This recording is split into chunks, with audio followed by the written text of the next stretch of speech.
Vamos falar hoje sobre uma prática muito simples para você começar hoje mesmo, se você quiser, para diminuir o seu medo. Topam? Bom esse assunto? Joinha, se você quer saber como fazer para diminuir o seu medo com uma prática muito simples.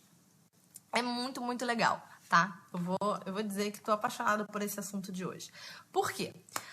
Na segunda-feira a gente falou como é importante você proteger a sua liberdade criativa, né? E a gente falou sobre a simplicidade, a frugalidade. E eu tava contando para você, né, para vocês, que em 2012, quando eu abandonei minha carreira, eu já vinha aí há mais de 10 anos, pelo menos, que eu tava não satisfeita, eu não tava me sentindo realizada, eu não tava me sentindo feliz com o meu trabalho, eu não tava sentindo que eu tinha tempo suficiente com meu filho nos últimos anos, né? Nos últimos 3 anos. E eu sabia que eu não queria mais fazer aquilo. Mas eu achava que era impossível eu abandonar aquela carreira porque eu tinha um estilo de vida muito caro. E eu sempre pensava que eu não podia começar qualquer outra coisa do zero porque eu não ia conseguir manter aquele estilo de vida, não ia conseguir fazer dinheiro suficiente para manter aquele estilo de vida. E eu contei isso para vocês no nosso outro vídeo, quando a gente falou sobre como proteger a sua liberdade. E na época em que, logo depois que eu fui demitida e na época em que eu decidi abandonar minha carreira, uma pergunta foi crucial, foi muito poderosa para eu poder tomar coragem, né? Diminuir o meu medo, como é o nosso tema de hoje. E essa pergunta foi uma pergunta do livro Trabalhe 4 Horas por Semana, do Tim Ferriss. E ele perguntava o seguinte: se você fizer o que você está querendo fazer, isso que você está com vontade, qual é o pior cenário? Qual é a pior coisa que pode acontecer? Né? E aquilo me colocou por vários dias, né, meditando e pensando em o que seria o pior cenário, a pior coisa que poderia acontecer se eu realmente abandonasse a minha carreira e não fizesse mais tanto dinheiro quanto eu fazia naquela época. Minha mãe chegou aí, bom dia, mãe. E eu comecei a pensar, bom, eu não vou mais poder morar aqui. Eu morava na Urca. Eu falei, não posso mais morar na Urca, que é um bairro caro. Talvez, se eu não tiver dinheiro para pagar aluguel em lugar nenhum, eu posso, talvez, ir morar apertada lá na casa da minha mãe, que chegou aí agora. Isso não vai ser tão mal assim, porque já não moro com a minha mãe desde os 19 anos, né? Tenho até saudade de estar mais perto da minha mãe. E o Davi não vai mais poder estudar numa escola americana, ele vai ter que estudar na escola pública. Tá, mas ele vai ter escola, ok.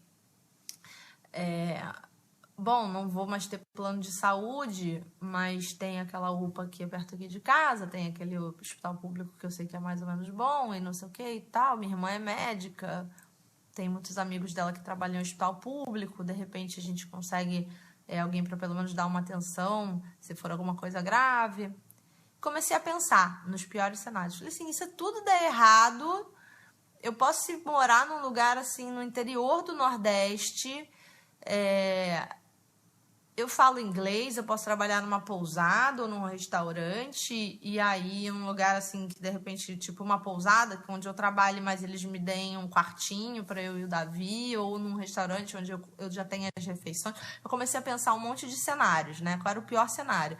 E aí eu percebi que os piores cenários não eram assim tão horríveis, né? Eles eram coisas aceitáveis, divertidas, e o Fábio tá falando. Isso tá no livro. Para quem não tem o meu livro, tá aqui. Tá nesse livro aqui, essa história aí eu conto, esse raciocínio que eu fiz, eu conto no meu livro Escolha Sua Vida, da editora Sextante. E eu realmente pensei em todos esses cenários. E a Paula falou assim, gente, morar no Nordeste é o melhor dos mundos. Com certeza, não tenho a menor dúvida disso, mas o que eu imaginava era qual é o lugar mais barato do Brasil para morar. No Nordeste tem lugares super caros para se morar, vai morar em Noronha para você ver. Mas eu pensei assim, de repente no interior da Bahia tem um lugar onde... Não, tipo, eu não vou morar em Trancoso, em Noronha. Eu pensei em morar num vilarejo de pescador, assim, num interiorzinho de algum lugar que fosse baratinho. E não porque fosse ruim, mas porque era muito diferente do meu estilo de vida naquele momento, tá? E aí eu comecei a falar, eu adoraria. Eu pensei exatamente isso que a Paula falou, eu adoraria morar no interior da Bahia, num lugar sossegado, sem violência, onde eu ia poder também andar de bicicleta todo dia, não sei o que, enfim. E isso foi o que me fez, né, ganhar coragem, gerar coragem e diminuir muito o meu medo de que eu vou ser pobre, eu não vou mais, não vou ter o que comer, eu não vou ter como pagar a escola do meu filho, eu não vou ter como levar ele no hospital, esse montão de medos que eu tinha, tá? Esses eram os meus medos, eu não sei quais são os seus medos hoje, mas pensa aí quais são os seus medos hoje.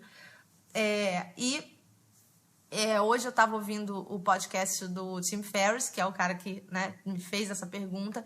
Eu conheci o Tim Ferriss no ano retrasado, né, 2014. Agora, quando muda o ano, a gente fica meio lelé da cuca, né? Então, em 2014, eu conheci o Tim Ferriss lá nos Estados Unidos, no meu Mastermind. E a gente até voou juntos depois do Arizona para São Francisco. E eu pude agradecer a ele pessoalmente. Falei, cara, sua pergunta mudou minha vida, porque eu abandonei tudo por sua causa. E deu certo, então obrigado, valeu.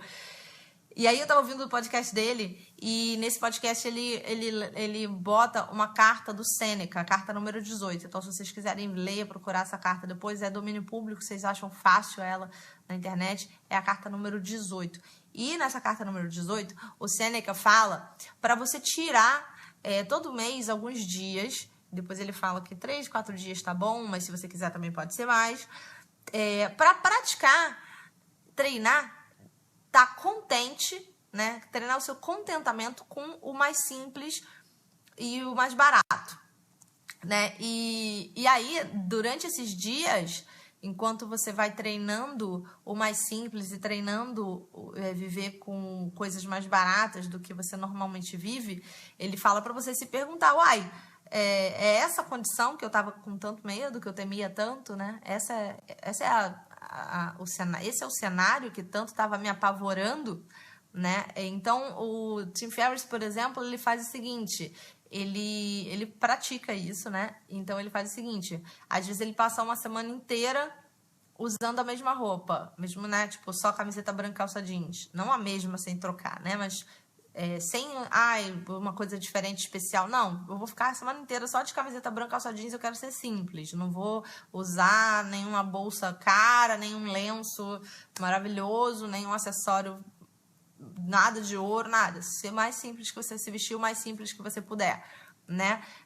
Uma outra coisa que ele fala também é para você se alimentar de uma maneira muito barata, muito simples, o mais simples que você puder. Então, por exemplo, passar esses 3, 4 dias comendo só arroz e feijão. Ou até aqui pro Brasil é tranquilo, né? A gente é acostumado até. Fazendo refeições de no máximo R$5, no máximo R$10, mas possível R$5.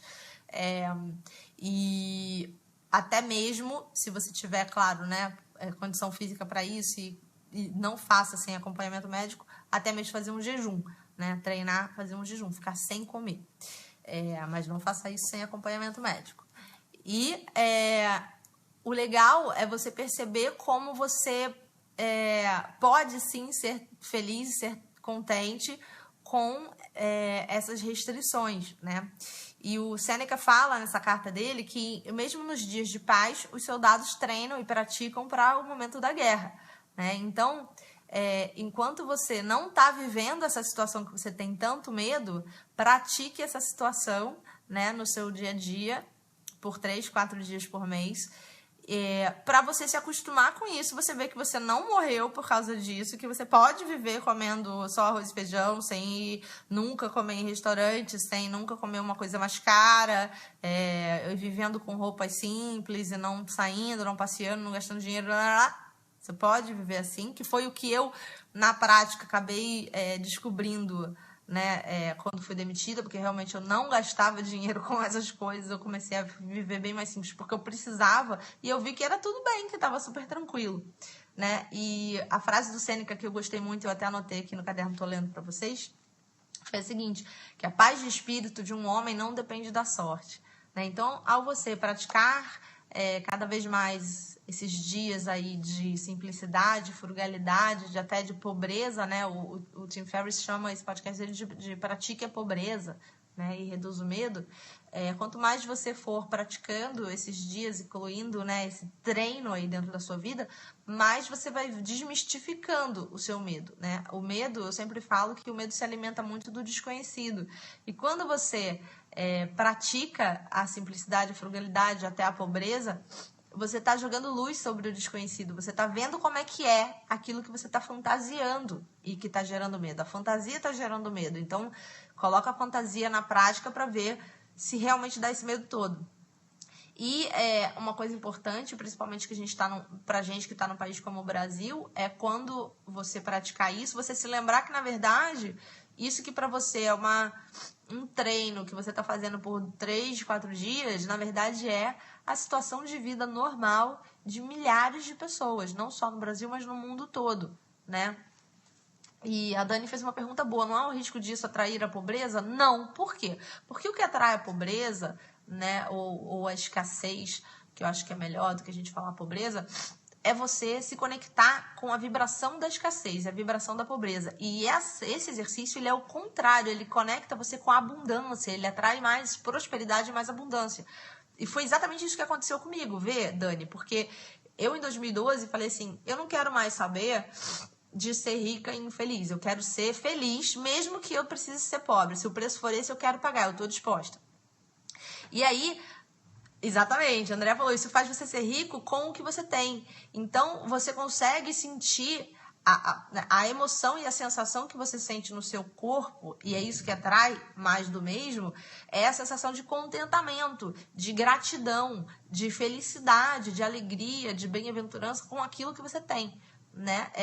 O que o Sêneca fala não é para você praticar a pobreza, né? É para você praticar o contentamento mesmo nas condições de pobreza e simplicidade, né? Então, Dani, se você praticar na forma como o Sêneca propôs, o Tim Ferriss propôs e eu estou propondo, na verdade é você perceber que mesmo na simplicidade você sim pode ser muito feliz, e a sua felicidade só depende de você internamente, da sua escolha, e não da sorte, do destino ou de fatores externos, de circunstâncias, de outras pessoas, de ter um emprego tal, de fazer tal coisa, de viajar para tal lugar. Tudo isso é muito legal sim, e o próprio Sêneca fala na carta que é um dos benefícios dessa prática é justamente que depois você vai sim, né, voltar para o seu estilo de vida e aproveitar as coisas e ter refeições maravilhosas e ter do bom e do melhor, mas sempre sabendo e trazendo com você esse conhecimento, essa sabedoria de que você pode ter essas coisas, mas você não precisa delas para ser feliz, né? Então, quando eu fiz aquela declaração para o universo de agora eu quero ser feliz, mesmo que eu nunca mais tenha nada disso que eu tive a vida toda e nunca mais tenha dinheiro. Quando eu fiz essa declaração, eu, na verdade, me conectei com a abundância, porque eu me conectei com a abundância do que eu já tenho, do que eu já sou, do que é meu de direito, do que ninguém pode me tirar. Se eu escolho ser feliz, ninguém pode me tirar isso. Pode cair o mundo, pode morrer pessoas, pode acontecer tragédias e eu posso continuar feliz, né? E a gente tem vários livros aí muito legais que falam sobre isso. Tem o livro do Viktor Frankl, né? Que agora esqueci o nome dele em português, mas que foi um dos prisioneiros lá na Segunda Guerra Mundial, foi, né? Ficou no campo de concentração e trouxe essa sabedoria com ele quando ele conseguiu sair, né? De que mesmo preso, mesmo na pior circunstância que ele podia imaginar passar na vida dele, dentro dele, ele decidiu que ele ia ficar bem, e aí ele ficou bem, né? Então, essa prática mostra pra gente que a pobreza tá longe de ser um peso, né? E eu sei que muita gente que tem medo de mudar a sua vida, e que tem medo de mudar de emprego, de mudar de carreira, de começar do zero, de empreender, muita gente tem esse medo muito ligado à questão do dinheiro, muito ligado à questão do estilo de vida, da pobreza, de não ter alguma coisa, de passar fome ou de passar enfim, necessidade com os filhos, etc, né? Principalmente a gente que é mulher, a gente que é mãe, tem essa sensação muito forte de que eu preciso prover para o meu filho, né? Então, a pobreza está longe de ser um peso, né? E eu já contei aqui em outros periscopos como que durante esse período eu fui parar no hospital público com meu filho. Tudo aconteceu. E tudo a gente sobreviveu, né? O universo cuidou da gente muito, muito bem, né? Então, o legal dessa prática é você jogar a luz sobre o seu medo, né? E com isso você reduzir, né, o medo, gerar mais coragem e se colocar em movimento. Isso já é uma forma de você se colocar em movimento. Então, por isso que eu coloquei no título do Periscope que isso é uma prática, é uma coisa que você pode começar hoje, você pode começar amanhã, você pode programar no seu mês quais vão ser esses 3, 4 dias, você pode começar com um dia só. Olha, por hoje eu vou sair de casa de camiseta branca, calça jeans, chinelo, não vou usar nenhuma joia, nada, maquiagem, nada, vou ficar simples. Vou sair, vou comer, não vou comer na rua, vou comprar um arroz e feijão, vou ver quanto que eu gasto com isso, vou cozinhar, vou comer uma coisa muito simples, vou passar esse dia muito mega simples. Ou então vou fazer um jejum, vou tomar só suco verde, ou então vou tomar só chá e ver como é que você se sente. E percebe melhor onde está o seu medo, que tipo de pensamento que vai vir para você durante o dia, que tipo de medos vão aparecer, né? Então, a Ju falou, fantasiava muito com relação à escassez e quando se colocou em movimento se surpreendeu. E é isso que acontece, né? Na minha vida foi exatamente isso. Quando eu tomei a decisão e me coloquei em movimento e falei, não aceito voltar para uma vida infeliz, eu prefiro ser pobre, aconteceu o contrário, né? Eu comecei a, muito em breve, fazer mais dinheiro do que eu fazia antes. E hoje eu tenho uma vida muito confortável, graças a Deus, né? O universo cuida muito bem de mim, mas eu tenho a tranquilidade de saber que se tudo isso aqui que eu tenho e o conforto todo que eu vivo for embora, eu também continuo feliz muito, muito bem, né? O que eu boto no meu livro é que eu descobri naquele momento que a única coisa que eu precisava para ser feliz era eu e o meu filho juntos e com saúde. Enquanto eu tiver isso, tá tudo ótimo. E hoje eu penso até que eu e o meu filho juntos, se eu tiver doente, se ele tiver doente, a gente vai dar um jeito também, a gente vai aceitar, não vou resistir essa situação, se for essa situação, né? Então, experimentem aí essa prática proposta aí há alguns 1000 anos, né, pelo Sêneca e praticada aí pelo Tim Ferriss também, por mim e por várias outras pessoas que vivem hoje nesse estilo de vida de liberdade geográfica, de liberdade, ponto, né? De poder fazer o que ama, de poder ajudar outras pessoas sem ganhar para isso necessariamente, de poder fazer o bem, né? Sem medo, com coragem.